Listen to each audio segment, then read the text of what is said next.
최근 우리나라의 실질 문맹률이 75% 이상이라는 충격적인 OECD 조사 결과가 발표되었습니다. 우리나라 국민의 문맹률은 1%에 가깝지만 읽고 쓸 줄은 알아도 그 뜻을 제대로 이해하지 못하는 경우가 많다는 이야기인데요. 이를 뒷받침하는 유명하고도 웃픈 사례들이 있습니다. 첫 번째 사례는 금일이라는 단어를 알지 못했던 면접 지원자의 사례입니다. 지금 금자에 날일자를 써서 오늘이라는 뜻을 가진 단어인데요. 직장 생활을 하시거나 평소 격조 있는 표현을 자주 접하시는 분들은 익숙한 단어일 테지만 이분은 그렇지 않았나 봅니다. 이 사진은 면접 담당관과 면접 지원자의 문자 메시지 대화 내용인데요. 금일 면접이라는 안내 문자에 금요일에 면접인가요? 라고 되묻는 상황이 벌어졌습니다. 면접 담당관은 금일은 오늘을 말하는 거라고 확인시켜 주었는데 예정된 불합격이 바로 이런 걸까요? 다음 사례는 SNS 서비스 중 하나인 트위터 이용자들 사이에서 일어났는데요. 한 웹툰 작가의 사인회 예약 과정에서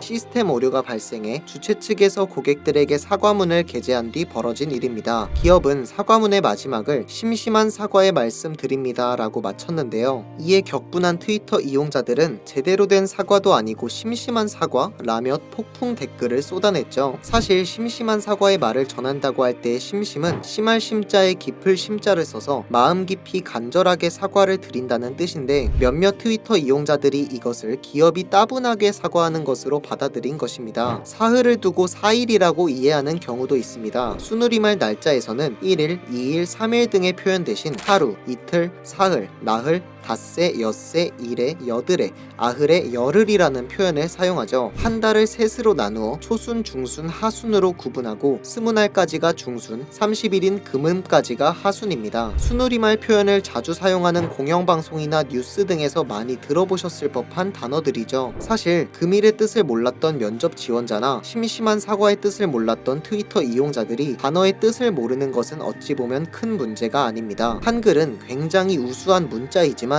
그렇기 때문에 끊임없이 변화하고 진화하는 특성을 가졌습니다. 본래 쓰이던 표현이 도태되기도 하고 새로운 표현이 생겨나기도 합니다. 맞춤법이나 발음이 제각각 다를 때도 많고 참 어려운 문자죠. 아나운서 오상진은 논란은 지나친 자기 확신과 뭘 좀 안다고 생각하는 사람의 오만이 부딪혔을 때 문제가 발생한다 라는 내용의 인스타그램 게시글을 작성했는데요. 기업 사과문에 고객들을 조롱하려는 언행을 사용하는 일은 매우 드문 일입니다. 그럴 이유가 없기 때문이죠. 이를 이해했다면 격하게 반응했던 트위터 이용자들이 자신이 잘못 받아들인 것은 아닌지 검증해 볼 수 있었을 것입니다. 모르는 건 잘못이 아니지만 알려고 하지 않는 건 잘못이라는 말이 있죠. 오상진 아나운서는 오히려 학식을 갖춘 이들의 무시와 거드름이 이러한 갈등을 격화시켰을 수 있다는 가능성을 언급하며 아는 사람과 모르는 사람이 서로 이해하고 배려하는 태도가 중요하다고 말했습니다. 일부 언론에서는 이러한 여러 사태를 두고 기술이 발달하고 미디어로 정보를 접하거나 글을 읽는 것이 익숙해질수록 실질 문맹률이 더욱 높아질 것으로 전망했습니다. 미디어의 파도 속에 살아가는 우리가 새로운 변화를 받아들이는 만큼 고유한 우리말의 가치를 잃지 않았으면 좋겠습니다. 인싸스터디였음 둥